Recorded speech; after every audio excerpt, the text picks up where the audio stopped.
The industry was 10 lakh crore. We used to say it become 20 lakh crore size. Is there any mantra? Pursue the dream. It's about the learning. Education is only one part of it. I think continuous learning, continuous education. You can't invest all of your corpus. Like people get, I have 100, I want to put 100 in it. Because when volatility is there on the markets actually go down, Greed and fear both will coexist. I would say most difficult thing to do in life, right? For most people. Hi everyone and welcome to the Smart Money Show. I'm your host Hardik Vaidya. Well, this episode, ladies and gentlemen, where we uncover the person behind the persona, we move behind the titles, the designations, the spreadsheets, and certainly the numbers. We get to unpack the individuals who are sitting with me today. I'm very privileged, ladies and gentlemen, to join by two individuals who are creating waves in the world of finance. First up is a gentleman who has over 3 decades of experience, who started as a small boy in Melatur, in a village in Tamil Nadu. He taught himself COBOL, C++, and certainly came to Mumbai with loads of dreams in his eyes. With over 3 decades of experience shaking the world of mutual funds, ladies and gentlemen, our first guest is Mr. A. Balasubramanian, MD and CEO of Aditya Birla Sun Life Mutual Fund. And second guest, ladies and gentlemen, is none other than my constant guest on the show, Mr. Gaurav Seth, MD and CEO of 5paisa. He works at the intersection of finance and technology. He's created waves in the world of digital broking and works across India, Southeast Asia, and US. Gentlemen, welcome to the show. Thank you, Hardik. I know you've had a very interesting upbringing. Your parents have been very, very big proponents of education. Can you tell me how important is education for an investor today? So I think if you look at investment and market and education, you will get disconnected. Because the investment world is completely different from the education that you undergo. But that's more for when I took education, as you mentioned about in your opening remark, learning C plus and COBOL. That point of time, my ambition to be a software engineer. It was the 90s, right? It is not even 90s, just before 90, 89, 86 when I passed out graduation. The ambition to do MCA or MTech and become a software engineer. So, the moment you landed in Bombay for jobs and then you look at higher education while working, that is time you discover what's your path. So, my path got discovered after coming to Bombay to be part of the financial services business. So, sometimes education is a must for you to possess the to possess have the eligibility to get into the job. It's more of an eligibility criteria. So that's where one has to look at it. But at the same time, if you pursue your ambition and the same education related stuff, it can work out well. At the same time, you deviate from the education to look at some other opportunities. Would it put you in a disadvantaged position? Absolutely no. It will only put you in an advantage position as long as one is able to pursue the dream. It's about learning. Education is only one part of it. I think continuous learning, continuous education, in my view, is more key. So when I got into financial business, of course, we knew about the basics and not necessarily we knew about the entire mantra of investing, right? We are competing with people in the investment world of big achievers are there, established people are there. Therefore, you can't really learn from them.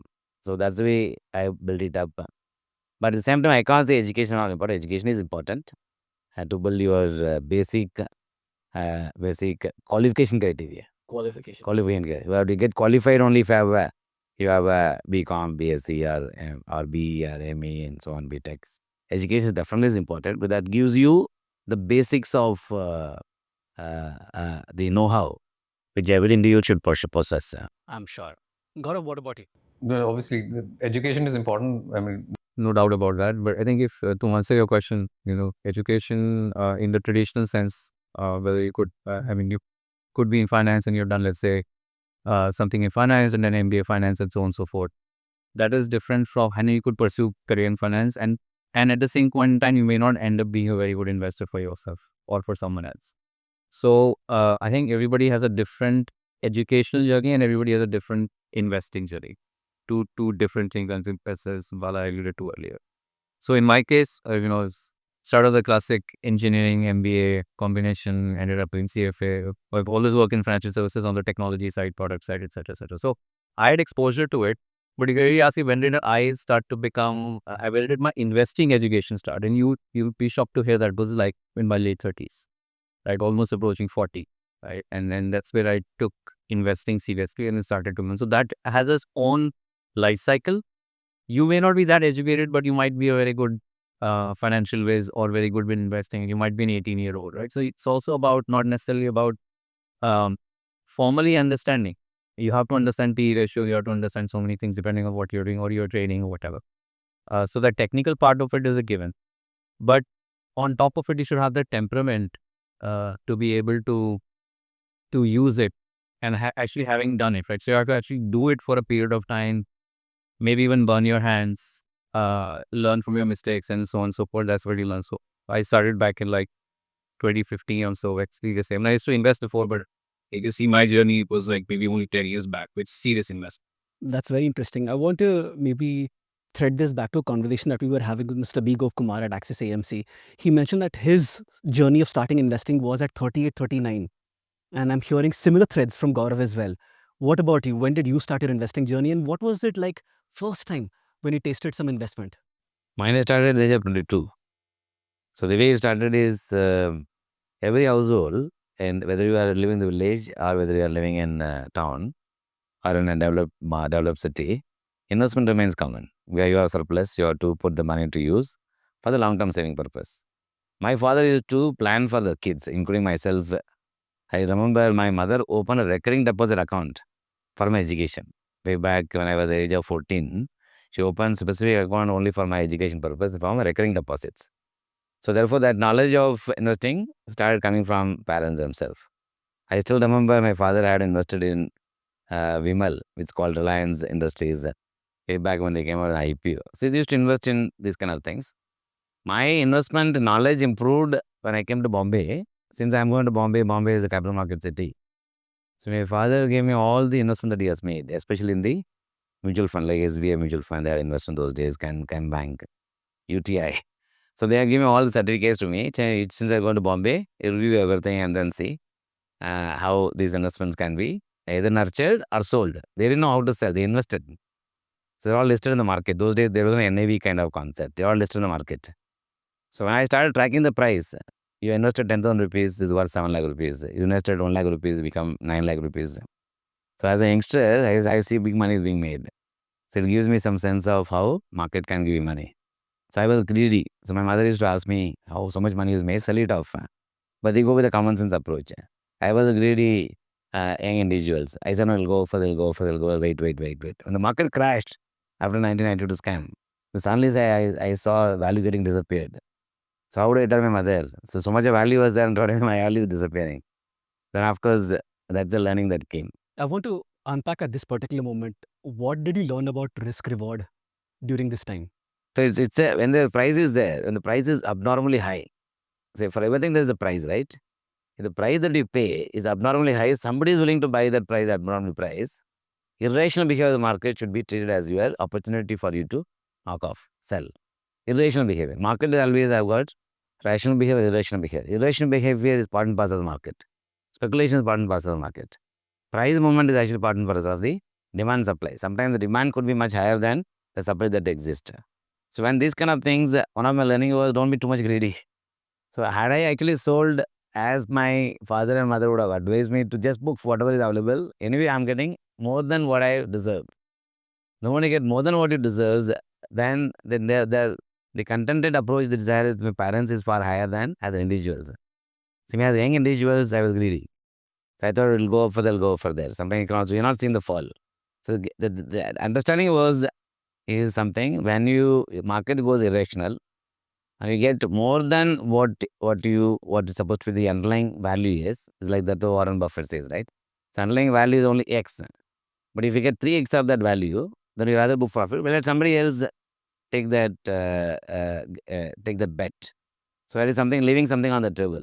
So other thing which I also realized, which is my early learning is, unless you leave something on the table for others to make money, you can't sell. So it's not about buying decision alone important. Investing decision not important. It's also about selling decision important. As a money managers, I'm not talking about mutual fund point of view. Mutual fund, I always say that stay invested forever. But when you are a stock picker, then you must also leave money on the table for others to make money. These are some of the learning which I got in the early part of the career. Getting carried away with the waves, wind is very easy, but keep yourself composed, controlled, and look at rational thinking rather than irrational thinking. But both will coexist. It's only you can only change the proportion of rational thinking versus irrational thinking. Even a rational thinker will become irrational at times. But the only question is I can only think about ratio. How much is the proportionally or rational thinker? How much is the proportionally irrational thinker? So I want to jump into Gaurav's perspective. Gaurav, when we talk about risk, when we talk about reward, when we talk about the first days of investment, because you started late, how did that actually shape your experience? Yeah, we started late, so started learning late. So from that perspective, I think things have worked out for most of my investments. So I think that's like very idiosyncratic. If you end up making money and end up losing money also in certain cases, which I have done. I think I'm of the camp that like if I'm buying a stock, we typically take the approach that I want to hold it for the long term. And all of the and when I really started this, I was back in the US. So ended up with some good stocks like Apple, and I don't want to sell it interesting. So and now I look back and say, if I had more money, I should have put in more there. But that is like a 1 in a million chance, right? We end up buying something which become not that I had the foresight to say that I pick a great stock like that, right? But overall, I think I would agree with the approach that like if you bought something at X, it was like 3X, 4X. Yeah, it could be 10X. Nobody knows. But the fact is that if you can be composed and if you want to sell it 3X, it makes sense to sell it 3X. In most cases, it's things are too good to be true when they are not, right? So don't get too ahead of yourself. Don't get too greedy. The other point that I would make is that always like you can't invest all of your pockets. Like people get, if I have 100, I want to put 100. Because when volatility is there and the markets actually go down, we say that, look, how do you coach people to stay calm during times of volatility? But they can only stay calm when they know that there is a certain corpus that they can rely on, which they cannot rely on the market data. And you cannot be calm if a lot of your existing net worth is in there. So you have to leave some liquid corpus for yourself, which you can tap into and feel at ease with and, feel anchored.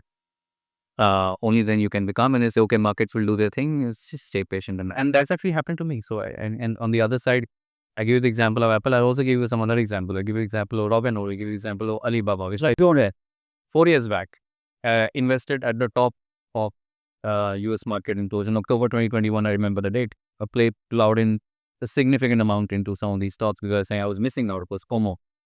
And so Alibaba fell from $400 to $150. I bought it at 170. I had thought it was a genius, it's a bargain. And it's still not recovered in 4 years. Now it has come back to the same price, right? It went down all that. And there were many other such stocks which have lost 80% of the value. But I'm not concerned because it is not something that, I'm not plowed in all that I have there, right? So that's why I'm not worried. I want to unpack something very important which you both have alluded to. Greed is a common thread, and you being yourself who understand money so well, still you fall prey to the decision, maybe I should go more in the ways that you have done earlier. Is there any mantra, investing mantra that you follow yourself? I'm sure investors have a lot of their money investing mantra, the ways they play with the money as well. What about you? Is there any particular anchor, any mantra that you follow internally? So one other thing is accepting volatility is part and parcel of the game. Speculation is part and parcel of the game. Greed and fear both will coexist. So this is over a period of time I learned. We have seen cycles. So in the last 30 years, one of the bigger learning is actually remained steady and remain with the waves and still survive and still make money. So I think only thing that can come is that's the learning that came. It came actually at every part. When I started, I've seen security markets came in 92. Then I saw slowdown in the global economy, complete recessions. Then I saw Katzenberg technology bubble scams. Then I've seen 2009 bubble of Lehman Brothers collapse. At each point of time, we would have gone through the challenge of that time of thing. These are all will come in certain period of time. What is most important, actually stay invested during the tough time. One of the bigger learning is actually that the investment world, which I got and I still continue to follow and keep insisting that everyone should follow, is if you are a serious investor and if you are investing for the long term, when I mean long term means People ask you questions, long term means whether 1 or 3 years, as long as they were. So as long as they were, you can hold, then you must stay invested. So that has now become the simple mantra. Volatility will be there. Volatility will be treated as if the volatility is not there, it doesn't exist. Like ECG, if it doesn't go up and down, a flat line, then you know what is the result, right? Therefore, volatility should be treated as a fun. You have how to build the ability to fathom those kind of volatility. I can't get panic because I worked in the bond market, I worked in the equity market, both. Both I have done my personally myself. And when sitting at the desk when I'm managing money, you are actually receiving information flows. It can be of many things.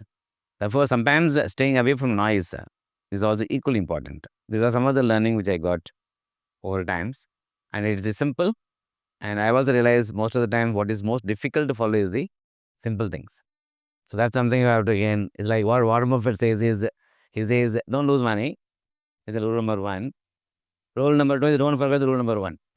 So it's as simple as that, right? So that's the way I see that. Love that learning. Love that learning. What about you, Gaurav?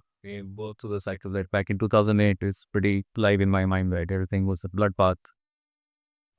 Everything it was a complete sale, and what happened to global markets in the US and in India. And there are a lot of people who were at that time, circumspect. Some of them were very pessimistic, including myself. But over a period of time, people also saw that as an opportunity to get back into the markets, and anything that you invested from 2009 to 2012 became bold, like including Netflix and some of these stocks. So I think my learning is be balanced. Don't be overly pessimistic, but don't be overly optimistic. Over like this time is different. Oh, this is going to like the stock is going like 500x and so on and so forth. The second thing I would say is leave it to the best in the business.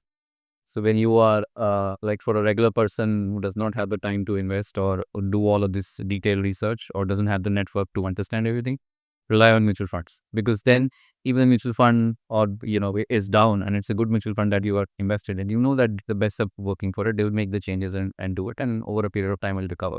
Whereas if you're doing stocks yourself, then you better be sure. So the only point I would add as what Bala was mentioning, that not everything will recover. Like you bad equity could be a small cap stock which you didn't do enough research and it got belly up, then it's not going to recover. True. And something falling 90%, then coming back up, the probability of going that is very, very difficult, right? So those investments you should do, so you should cut your losses and it's accept the loss, and be done with it.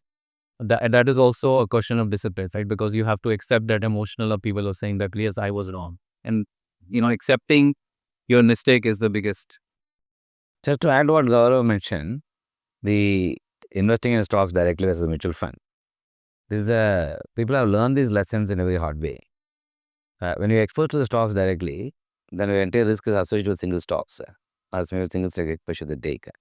Even some of the learned people who have been in the market for long, big investors, over time they realized a diversified nature of mutual fund, which is a combination of multiple sectors, multiple stocks, with not single constant exposures. It also takes care of the risk.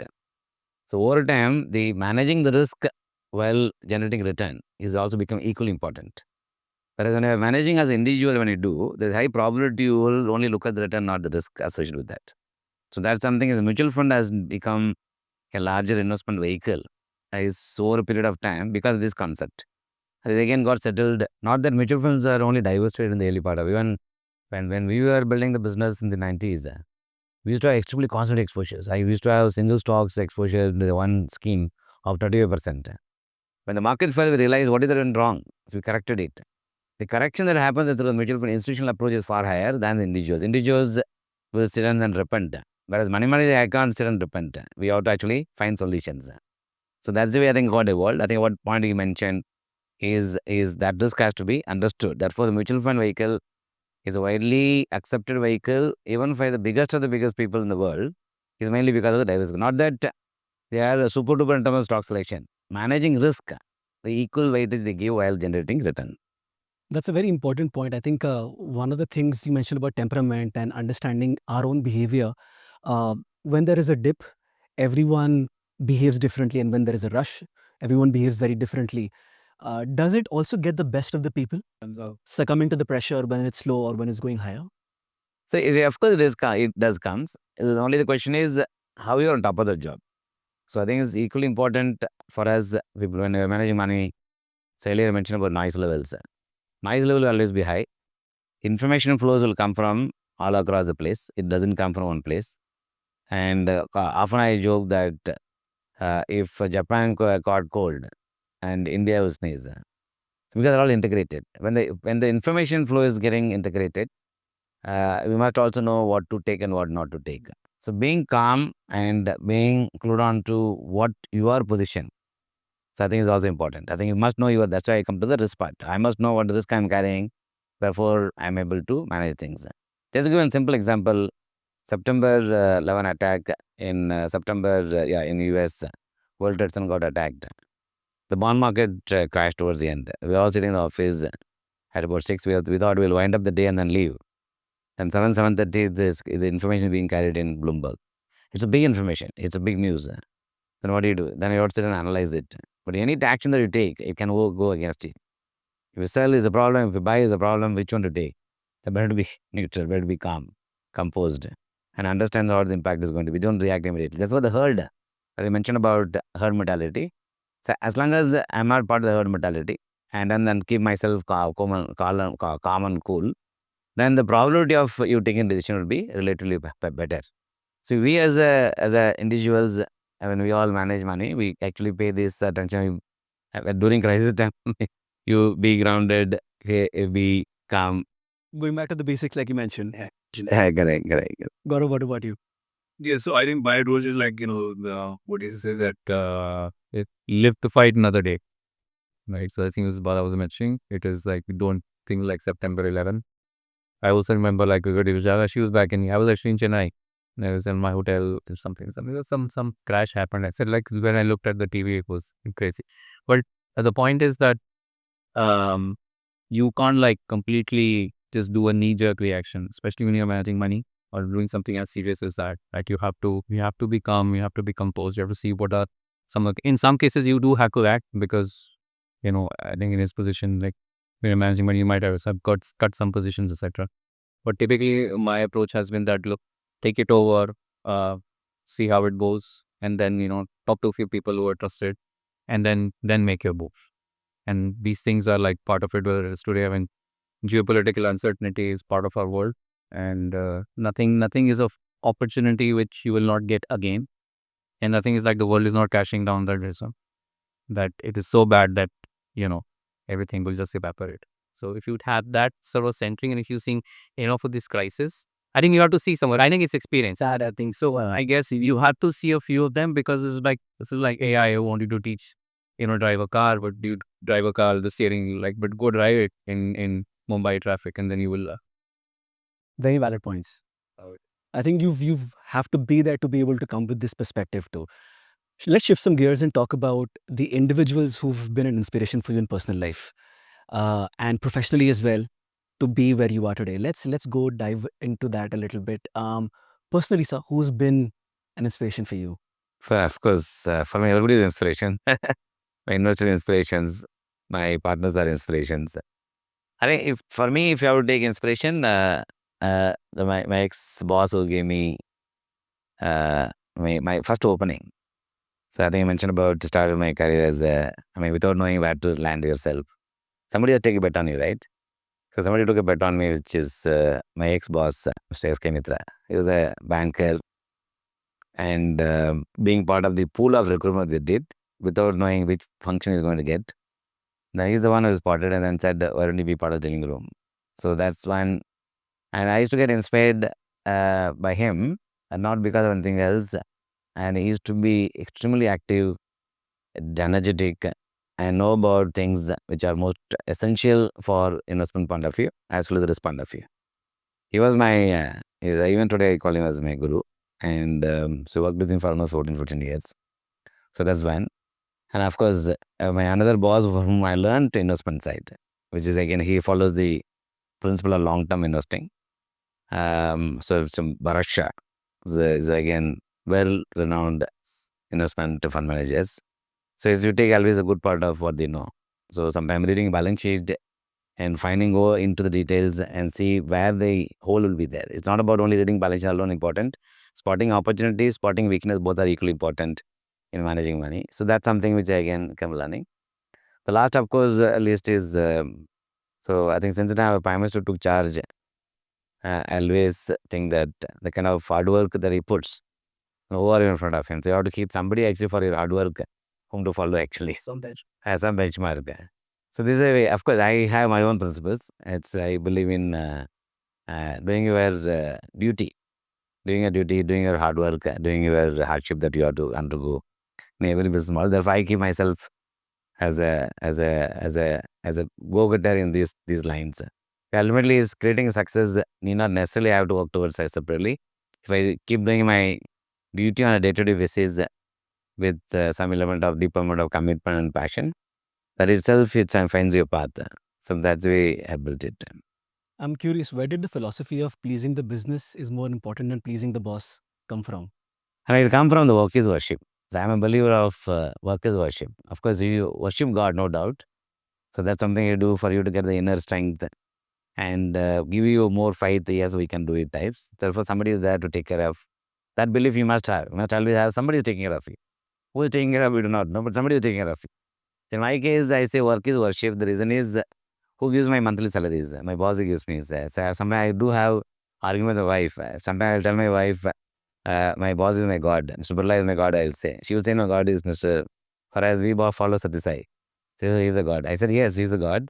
Then who gives my salary? So I have to be fully, I have to serve my full duty to him. I have to be faithful to him, faithful to the business. But somebody is taking bet on you. So that's the way I divide these two things.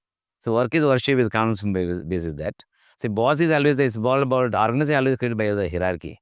Hierarchy is only for the purpose of administration, not necessarily it is actually true. You are working for a boss type. So you have to work for yourself. You're working for your success. This I learned from when I started playing golf. That is how I learned it's the only game where you compete to yourself. So that's wow. All other games you say teamwork, all those kind of things. This only game where you say you have to work for yourself, you have to fight for yourself, you have to play for yourself. Forget about what other person is doing. If you don't play well, other person of course will be impacted. Therefore, you have to play well.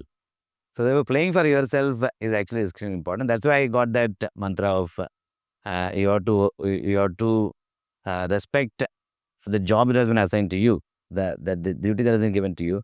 You have to do it to the core of your conviction, to the fullest responsibilities. Need not necessarily perfection will always come. Perfection is a function of how you see it, but you have to be true to that job. That's why I call this work is worship. No, it's incredible to hear because I think there is such a touch of humility and understanding of roots of where you come from. And I think this is a great learning for all the viewers watching because at the end of the day, when you are jumping ship, someone is taking a bet on you. And I think you're still remembering that decades later just shows what an incredible leader you are and how privileged people are to get to work with you as well. I'll shift the gear. Gaurav, what about you? Who are the inspirations that you look up to personally and at work? So I think it's a mix. I think personally my dad is always supported me till date. I've taken a lot of risks as well. So he's and this goes back to school, not getting the right grades, etc., and supporting through that, encouraging, and he's a very calm mindset. And personal thing, I come from a armed forces family, so that is my biggest inspiration, including my dad, all my uncles, grandfather, everyone's in army. I'm like an odd one out. So I draw a lot of inspiration from military leadership, both like U.S. Marine Corps and Indian Armed Forces. So I read their principles about leadership and so on. So they're not specific individuals, but I've seen a lot of people in action, including my dad when he was in uniform. How they behave, what are the things that are important to them. How do you make tough decisions? How do you take tough calls in life? And you have to, as you progress through ranks. So obviously, I draw on him as my personal inspiration. I think professionally, there are a couple. I had boss was Venkat Makumala back in Morgan Stanley. Again, very supportive of taking bigger roles within the bank. So he was behind that my success there and my growth. And I personally used to learn a lot from him. In fact, like there's you can say this for very few people that you go into a meeting with them every time you come out learning something new. how did this come about? I didn't think of this, etc., etc. Not in a way that I didn't think of it, but in a way like you start to develop as a professional. So he was a big influence, and there are many others in professional life. I think from a finance perspective, it depends on a lot of reading that you do. So even though you may not know people, like there's one writer known as Howard Marks of Oak Tree Capital.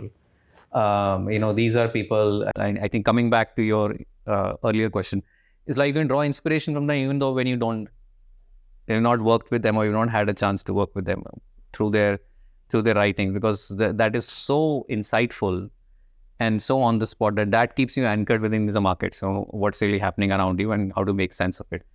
So he's one. There is, and there are a couple others. Like yes, There is a very interesting marketing leader. His name is Seth Godin, and he says something which you alluded to. You can create your hero even if you've not worked with them. You can think of people and choose the best from them, read about them, watch them, and still become a part of their universe. So this is incredible. I think thank you for sharing this.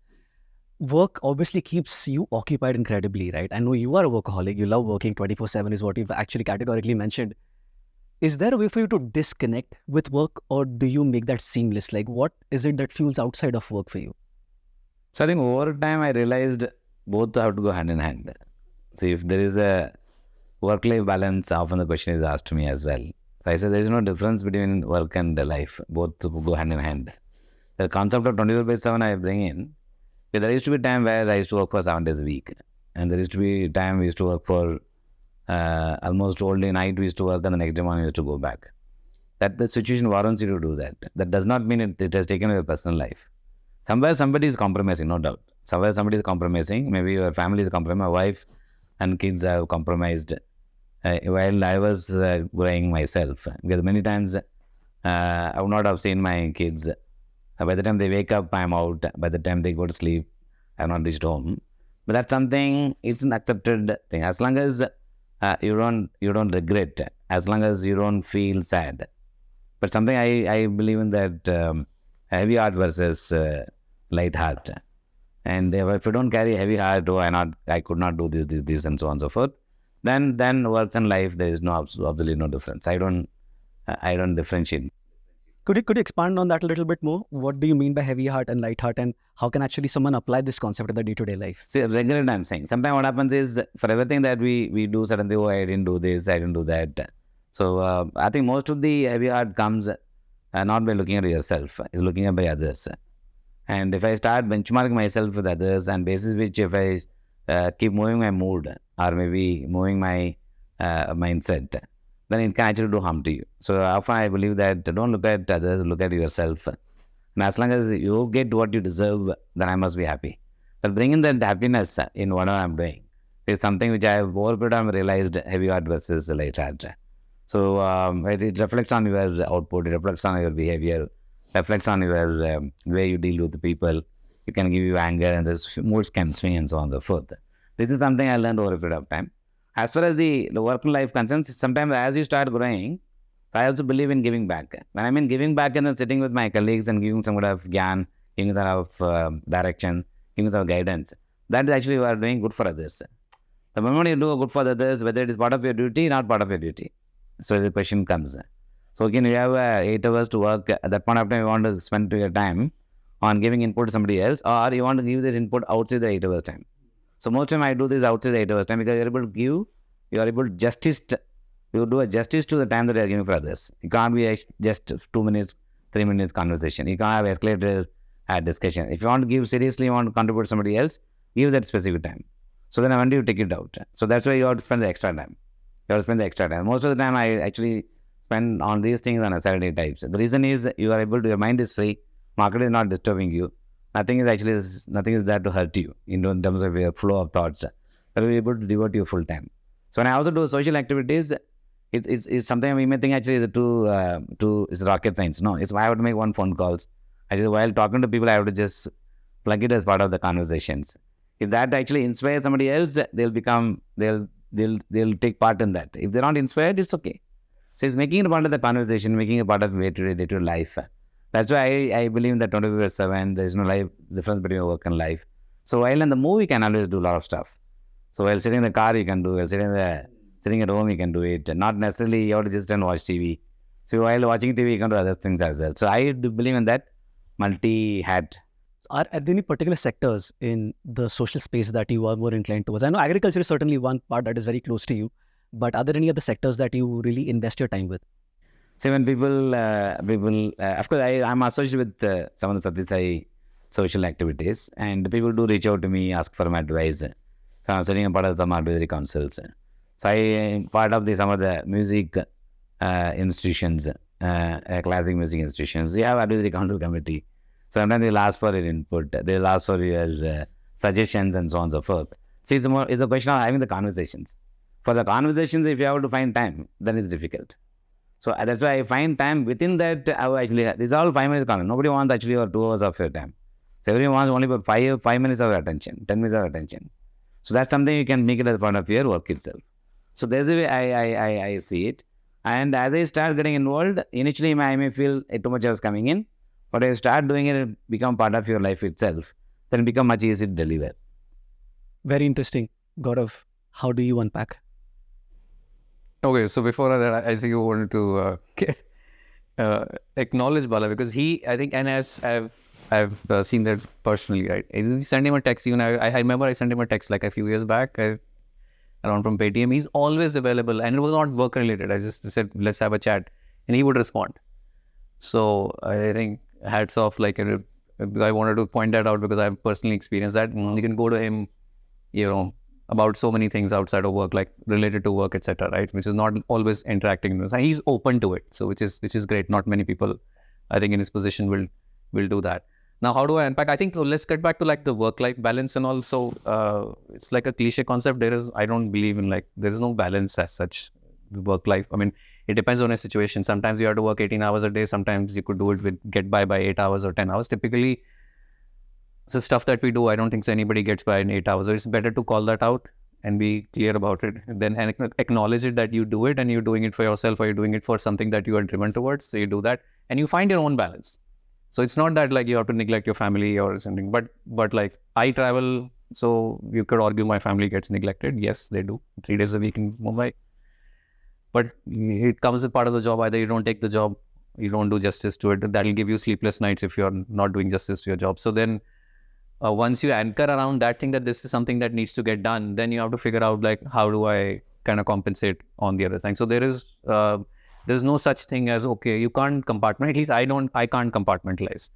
And nature of work is also that there is no such that I would press the doorbell of my house and work will go away.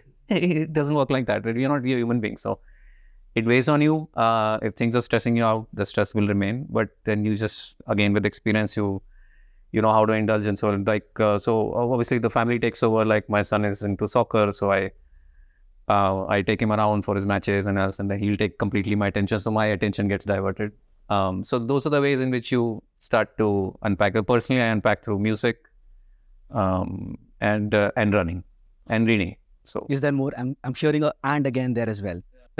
no, that's it.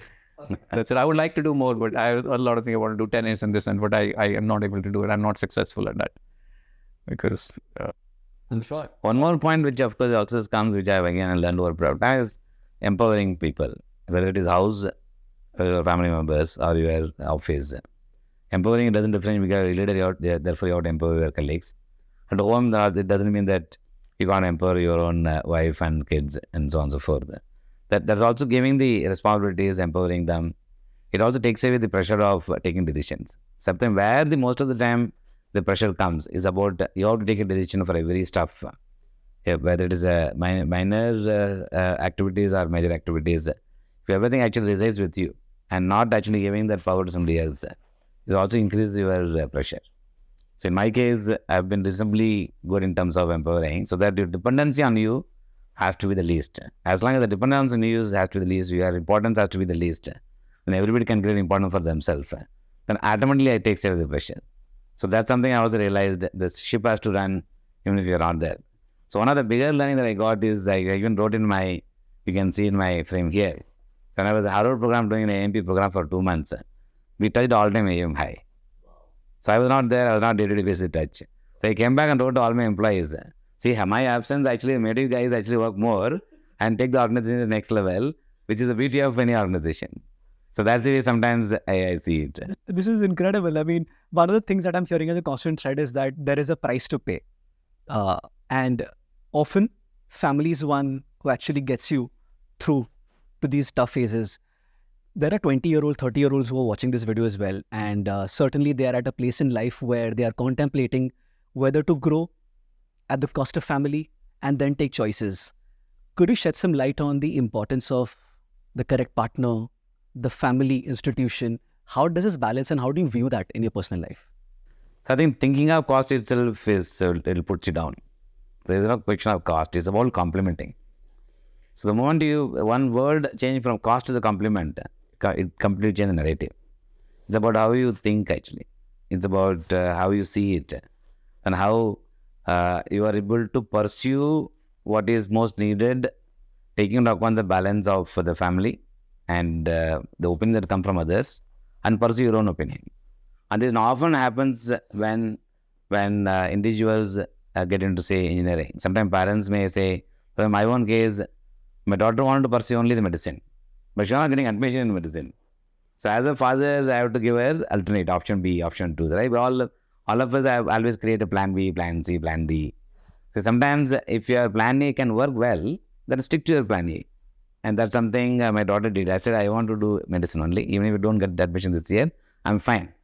Then I must switch gear and then saying, okay, I'll fully support you. So that's the way I'm saying the cost is not something. As long as you're able to complement, as long as you're able to mix all the input that is coming in and basis which you're able to take a better decision is fine.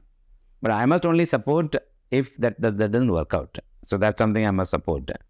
Therefore, I think our overall balancing, as long as we keep this as a principle, my belief is it can eventually end up in something which you would have liked the most. So maybe with marginal deviation here and there. The moment you get confused, the moment you actually start debating, discussing, and get worried, because the opinions can always come. But then there is individual opinion supersedes others' opinions. Therefore, I have to just do a mix of both. So as long as we do that, my belief is you will land up in somewhere which will give you the utmost satisfaction. Very interesting. Gaurav? So, I mean, if you're asking for the message, I would say try to work as hard as possible in your initial years of life, and things will balance out. Typically, I mean, this is not a sermon, but typically things will balance out over a period of time. Rather than regretting later that I could have done this, I could have done that, I could have taken this risk, I should have worked harder, etc., etc. And I think it's not the cost. So it's not like it's a trade-off to a certain extent, and then obviously don't do it at the cost of your health. And I think people are reasonable enough, sensible enough to understand when they're pushing themselves a lot more than they should. But love your work, and everything. We don't realize that everything is kind of, practically speaking, is linked to that in today's day and age, right? And work's not about like punching clock at 8 hours, right? And today's work is not like that either. And any one of us in any profession has to work outside of those 8 hours, thinking about it, with AI, bettering yourself, all of that, right? So you have to do a good job, and make sure that like you are at your best. And once you do that, and once you anchor at that and not think it as a cost, then things start to fall in place, because the opportunities set that is exposed to you over a period of time completes to change, right? It is not what you start to grow. When you start to grow, then you look back and say that I'm doing the right thing, right? Winning is what, like, why does Djokovic even still play right now? Right? He's getting defeated. And what is it that keeps them going? I'm not saying that you're top 0.1% of athletes, right? We can learn something from them. But the fact is that you do it because you do it, and you want to be good at something. And this is something that I learned, I think, as one of the other people I look up to, Scott Galloway, is an influencer. Yes. And he says this very well thing. So I want to acknowledge him in this side. He says that, look, it's not about like something is very nice. You could be in the coal business, you could be a lawyer, you could be doing some very boring accounting work, whatever it is, right? Once you get good at it, is that where the benefits start to accrue to you, right? On all, not just monetary, but our other things also, right? People look up to you, you're able to add value, you feel good about yourself, all of those things. And then that's what you realize, that's what it is matters, how good you are at what you do. not necessarily the profession itself, which you might feel boring at the start of your career. And if you feel boring, then take a risk. And if you're early on in the career, just move. But don't get into this concept of like. So I'm understanding trade-off is the word for you and complementing is the word for you. I think that's the consistent theme that I'm hearing. One other thing that I think as leaders that you're constantly pitted against is growing the business and protecting, investors' interest as well. How do you balance that real life tension into your own day-to-day working? I think growing is important because opportunity is there and you have still long way to go, which is especially in our business, both the 5 Paisa business and our asset management business, the long way to go. When I mean long way to go is, so I often take this as an example, Pareto principle if I have to apply. If you touch how many number of people in a queue, about 100 people, if you touch everyone, how many of them actually will say, now I have money to invest? If we go by state, that will keep rising. So that means there's an opportunity, but they're not invested. So for that opportunity, you have to pursue. Therefore, the growth aspiration has to be there. You have to aspiration, you have to think big. And in order to pursue that, you can't take shortcuts. That's why I think risk comes in. Investors' interest is taken care of. Just because you want to grow, you can't go on the shoulder of others' fall. You have to grow along with others. The moment you start thinking others will fall, therefore I will grow. Whether it is a business, whether it is employment growth, as growing your own personally, the organizations, you can't grow at the cost of others. You have to grow, but others also will grow. And the question is how you take care of the investors' interest, which is basically the risk. The risk comes on two angles, not only the investors, risk on the business. You're on running the business with checks and balances. So you talked about trade-off. Somewhere trade-off will come, but checks and balances is very important. Constantly keeping a vigil on things. How it's working well as you have predicted. Sometimes you may predict something, it won't work out as you predict, as you think. Therefore, you have to do course corrections. All this is part of your risk management. That is where I think the investors' protection also comes. So we have seen now 32 years of the business. We have undergone many risks which was not called for. Suddenly would have come and hit you. The question is how you ensure that whom you think at that point of time put in the forefront. It is the investors, it is the employees, it is the organization's reputation, it is the stakeholders' interest has to come. Then regulator. I have to start thinking actually how each of these things I'll actually fill the tick mark. It's not about just tick mark. It has to be genuine. It has to be authentic. That will bring the authentic leadership, authentic strategy in terms of growing the business would become extremely important. That's the way we build it up. You've both had incredibly long journeys in finance. What is one distilled learning that you would like to give to a young investor watching this video? So when you start early in investing, plan your future, which needs to be fully thought out at the beginning itself. When you're building your career, when you get into the work, so you have to start building that. So which essentially means you have to start investing. So why I'm specifically saying this is when I started investing, when I started my work at the age of 23, that point of time I felt putting an insurance, paying an insurance premium, it's something that would be worthwhile. Of course, protecting. At the early age, if you start protecting for my retirement, is too early. I think about retirement. Therefore, I must actually create over a period of time by way of savings and fulfilling all the aspirations to the investing. That's something all the youngsters I say. But before you start investing, so one of the things I always say is first few years of work life, you must enjoy it. You must spend. So that's the most, unless until I also spend, economic growth cannot come. Therefore, you can't just start planning your retirement while you begin your work. So therefore, initial period is the spending. Then you start building your career. Then you start savings for various needs that you may arise. Therefore, don't ignore that. So I think wasteful expenditure should be avoided. Expenditure, of course, has to be there, but wasteful expenditure can be avoided.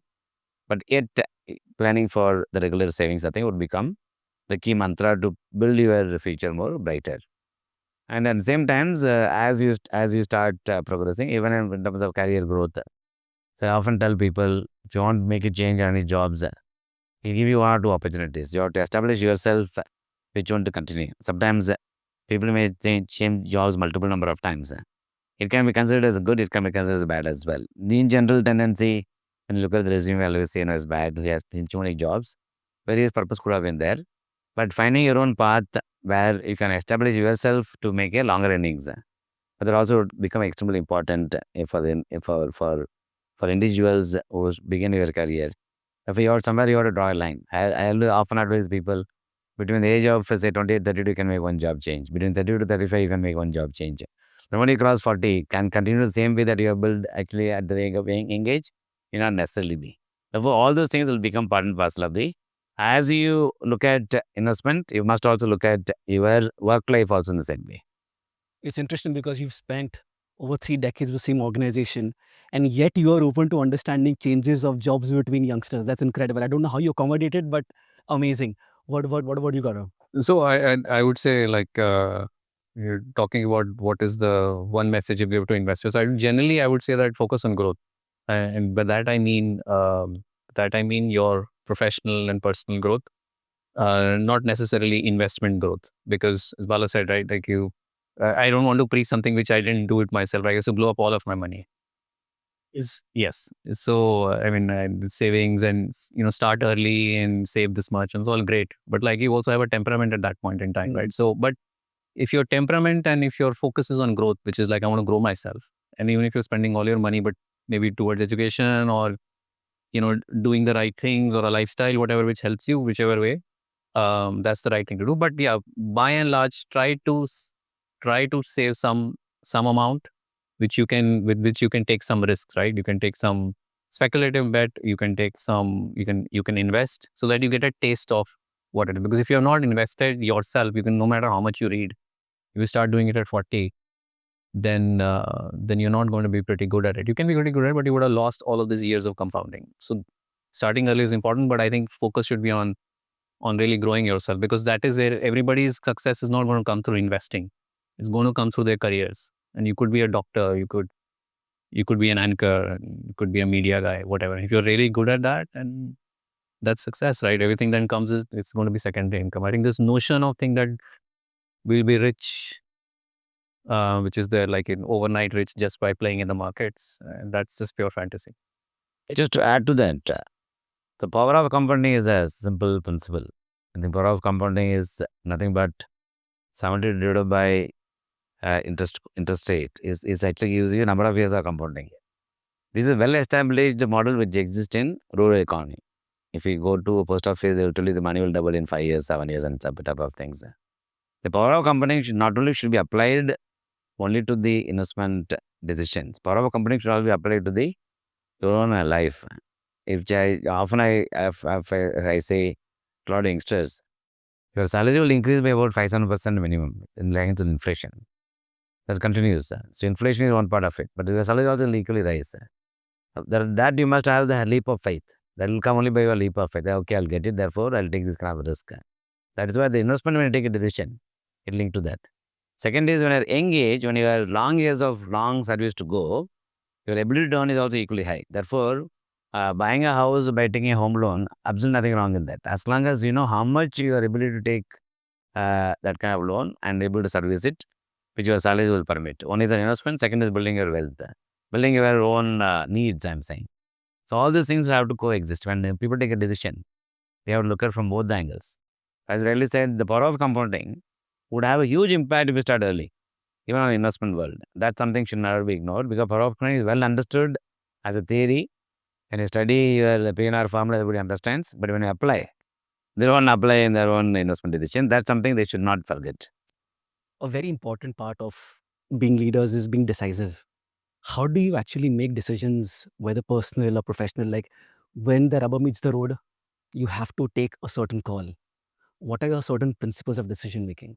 See, it's the way I've learned is on the decision making is it has to get evolved, in the sense that not about consensus. I'm saying, I think once you understand what is the objective of the decision and impact that could have, either on the business or on the personal side. Once you understand the purpose for which I'm discussing on the on the decisions, then it also equally gets supported by way of the argument, the rationale I'm saying. So the rationale has to be reasonably clear. Then you go for a leap of faith thing that you take a call. And when it comes to question of investment decisions, I think we have it's a deciding between. So I normally I call it as a if everything is driven by only profit, then you will make investment in any companies. So then you have to divide that into aspiration of growth, whether it is real, whether it is too ambitious, on basis which you arrive at decisions. Okay, which part I will take a call. It's the investment world. There's a ratio which is called PEG. So it's one is P multiple, what they call it, price to earning multiples. Other multiple is actually price to earning multiples in relation to the growth. So that also somewhere you have to bring in those kind of aspects which comes from by way of knowledge on theory, and then bring in practical life. Ultimately, there is an intuition which is there. That intuition comes by a way of leap of faith. So the distance also has to turn based on the leap of faith. So it's a combination of all these things. And there is no yes or no. There's only one answer. There's either yes or no. So in this discussions, so most of the times finally you have to arrive at some decision. Second is, thirdly, you also let go your own biased view. Sometimes what happens in decision making, there will be a lot of biases which will come. So we have preconceived notions, you have preconceived biases, certain things much more than everybody else. Therefore, that may also come in the way of, it can become a blind spot. It can come in the way of your decision making. That is where I think the consensus approach also comes. So look at the larger interest. If it serves the larger interest, then you must take the decisions. If it serves the interest of smaller group of people, a smaller group of investors, smaller group of audience, then I can actually let go. So that is something which I generally apply as a principle there in taking decisions. And largely, of course, in a mutual fund, it's really easy to take decisions. I have to obey the God, which is my regulator. If it doesn't obey the God, which is my regulator, and I want to still deviate and take a decisions, then it becomes a no-no. Sometimes I have to also take a no-no decisions, which is more difficult to take a decision in decision making. It's easy to always say yes, but difficult to say no. At which one to say no, in order to ensure that we don't regret later. But there also need to be part of the decision making. Very important points, Gaurav. So one is obviously the data. You have to look at it for a long period of time to understand what's happening. But more than that, when you actually pull the string, right? I mean, you pull the trigger, whether it is a human cost associated with it or some sort of a strategic decision, those are very difficult to do. So on like if you're changing the strategy or you're pivoting, and especially in our world now, those things are started to become very, very frequent. Regulatory changes, geopolitical uncertainty, AI, technology change, and so on and so forth, right? So I think the biggest thing is to be able to, one, um, acknowledge where you're wrong in that moment of time. So you're well on your path, you're executing, you made the investments, it's going okay or it's not going okay. But at some point in time, that is where the decisiveness comes in. They say, okay, it is working or not working. So you have to start to acknowledge over a period of time that it's not working. And that, for people who have completely aced it, they have that intuition Bala talked about, which comes early enough. For others, like me, I console myself by looking at more and more data to make sure I'm right, especially if it is related to any people related changes. So that is one. And then on the strategic direction, and it may not always relate to people, but that is the toughest thing to do. But on the strategy part of it, that's where I think this is one where you have to convince yourself that you have to change course, right? And you can build a consensus with some people. Second thing you have to watch out for, especially if you are a CEO, a lot of people say yes because you are saying it, because they don't want to offend you. But the fact is that people saying no could be more valuable, because otherwise you get blindsided, and then you say, okay, uh, it seems like a reasonable thing to do, but nobody's challenging you. But how do you get that chance? You have to actually probably go outside, look at what others are doing. If you are completely in the ecosystem doing something completely different, either you know something which is better than the others, or you're wrong. So those are some of the things. It gets tougher. So it's not easy. It's not a science. So you mentioned more on searching data and you relied more on intuition as well. Mix of both. Both are both. Are you inching towards like 100% surety on decision making until unless you have all the data? Or do you have a certain percentage of where you say, okay, now You'll never reach to 100% success. Your never decision will be supported by 100% data. That's where the intuition comes. Intuition actually will give you comfort. Yes, I've done all my due diligence. Now I'm taking this call on the basis of intuitive feeling, which comes on the basis of experience. like a 60-70% is good for you? Yeah, 60-70%. Even in investment world, if I'm right on 60% of the time, I've done my achievement. 80 by 90% is too much of ask for it. So therefore, that's something we should not aim for something we can't even fulfill it, right? You have to be satisfied with some number. The benchmark is about 60 by 70%. If we get it right, it's fine. I'll give you another example. I actually had, as part of my leadership team, we did an exercise. Just want to narrate for the larger purpose of the benefit of audience. So it says the two poles are there at a height of about say 15 feet height. You have to climb up, and then there's a rope which is there inside in between. You have to jump, catching the rope. For give you all the support system will be provided. Like the furnace, they give you an 8 kind of support in your back. You'll not fall, but you have to jump, of course. The rule is very clear. You'll never get hurt. You'll not fall. Nothing will happen. But the decision you have to. The question is, I'm giving full support system, but still you don't take decisions. You keep thinking, keep thinking, keep thinking, keep thinking. When you know the support system is there with you. So in the decision making, I also realized at point of time, when a support system actually gives you full support, it gives you all the protection. It gives you all the support for you to back your decision. Then I must take the decisions. That I can't have ambiguity. I can't keep delaying. But that delaying can also cost the whichever way you can say, not necessarily as well economically. It can also delay for others. Like this, we are making somebody unproductive when you are trying to take a decision just by delaying it. So this also need to be understood when the decision has to be made. This I learned it when I was doing a leadership team exercise when I did. I was just wondering when everybody says all of us shout, no jump, you are protected, but still not jumping. So then I realized that means you are mentally not tuned to take certain kind of risk. When I know very well the risk is not going to actually harm you. I want to scale this down to the perspective of an investor. So digital platforms and direct investor platforms are making investing accessible. But how does that shape the behavior of the investor, and what are the pitfalls that they should keep in mind, Gaurav? So I think the biggest thing is obviously having everything at your fingertips, making it accessible. You have all the support system to be able to analyze something and then make a decision. And then once you made a decision, you're able to execute very, very quickly. The pitfall is, this is the advantage. The pitfall is reducing friction.